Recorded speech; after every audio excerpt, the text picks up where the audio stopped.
Welcome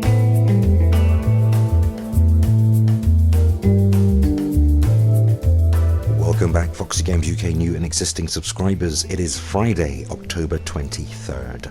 So in today's video, a couple of things caught my attention. One of them is sure to delight anyone picking up a PS5 this holiday. So here's a quick heads up on that. A custom PS5 faceplate cover, or covers, are available to purchase via a third-party vendor. And to my knowledge, it is the first to be offering custom PS5 design covers, though I expect a tsunami of other third-party vendors ready to start flooding in with its own designs soon after PS5's official launch day, as reported via PSU.com, which in turn sourced via Reset Era.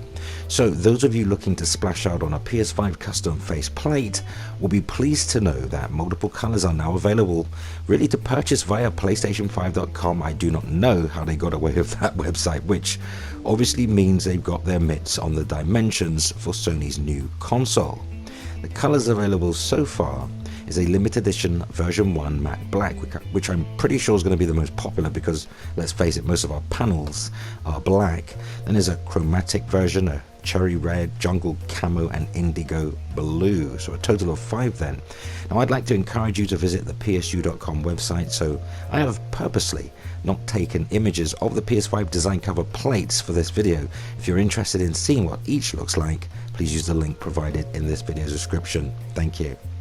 So the website originally started from the desire for a matte black PS5 shell, as we all would like that covering. Not everyone's a fan of the white design, but things quickly grew beyond that, and the site started ready to offer multiple colored shells for the new console. Each PS5 faceplate will set you back around $40, which probably equates to around 35 UK pounds, and is available for the standard and digital only edition of PS5. Sony will launch PS5 on November 12 and November 19 in the US and UK respectively. The disc-based model will set you back around $499 US or 449 Great British pounds, while the digital only edition will cost just $400 US and 359 Great British pounds. Exciting times.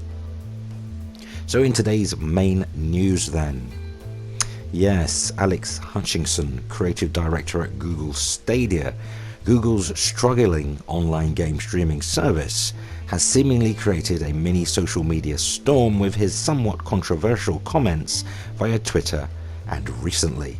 So if you're not up to speed on the situation, here's what Alex Hutchinson said, and I quote, "Streamers worried about getting their content pulled because they used music they didn't pay for should be more worried by the fact that they're streaming games they didn't pay for as well.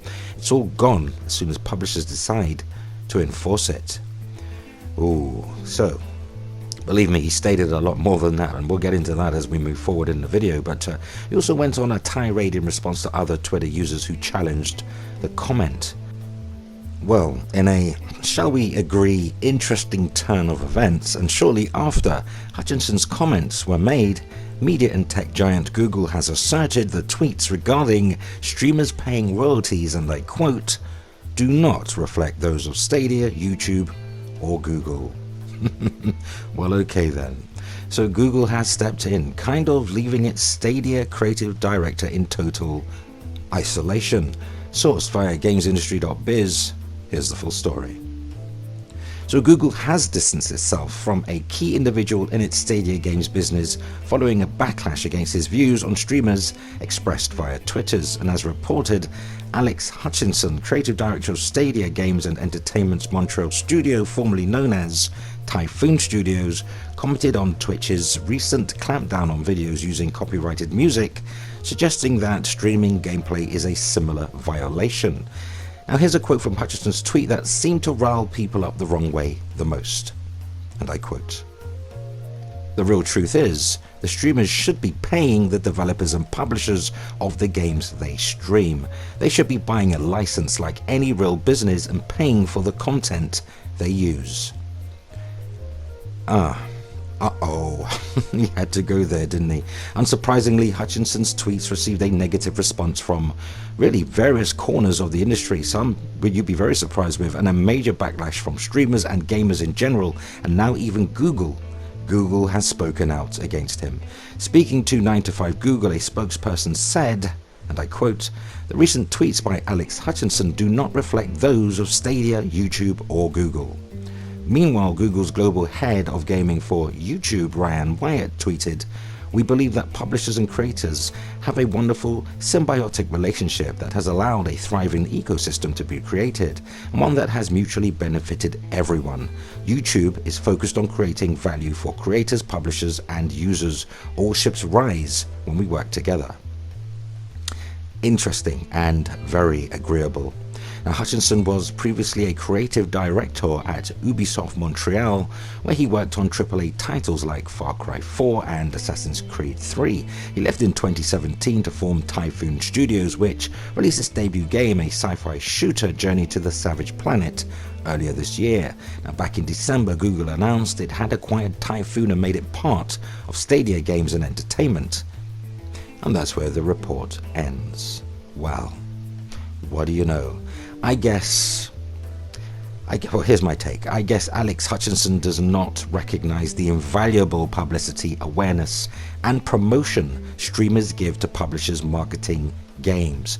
I guess Alex Hutchinson's salary must be so huge, he's out of touch. He's lost touch with grassroots gaming and merely thinks about the bottom line in every move he makes. I guess Alex Hutchinson is really trying to win the hearts and minds of potential Stadia users who themselves may just want to live stream their gameplay on Google's own platform, YouTube. Should Stadia users pony up for a license to stream games running on the Stadia service? I'm a little confused about where Hutchinson is going with this. And I think most gamers have had enough of the nickel and diming really taking place in the thing they love to do the most: play video games. Loot boxes, pointless overpriced DLC that was cut from games, online passes, remember those? Microtransactions that artificially roadblock progress unless you pay, of course. I mean, the list goes on and on and on, and quite frankly, we've had enough of it. People don't mind paying for value-driven products and services. People will pay when they feel they are getting a good deal. People pay because they value the work and quality of the developer creating content. The buyer pays what they think a thing is worth, not what the seller thinks it's worth, at least in my anecdotal experience. But do you agree or disagree with Hutchinson? It'll certainly be interesting to see the response to this one. Though, what say you? Go ahead, sound off, share your thoughts and opinions on today's news, because that unfortunately brings us to the end of another video. But let's continue, yes, continue the discussion cordially in the comments. And for all those current and next-gen news updates, rumor and rampant speculation, yes, hit the like button, yes, spread the word, and yes, keep it locked to FOXY Games UK. Subscribe to FOXY Games UK. Remember, hit the notification bell. Nearly got tongue-tied there. Remember to hit the notification bell so you never miss content. Thumbs up if you like it here, and help us reach more like-minded gamers simply by sharing the video. Consider supporting FOXY Games UK via Patreon. Link can be found in the video description. Truly appreciate the support. And that concludes our time together on this Friday. It was certainly great hanging out. Have a great weekend. And until the next time, play games, not corporations.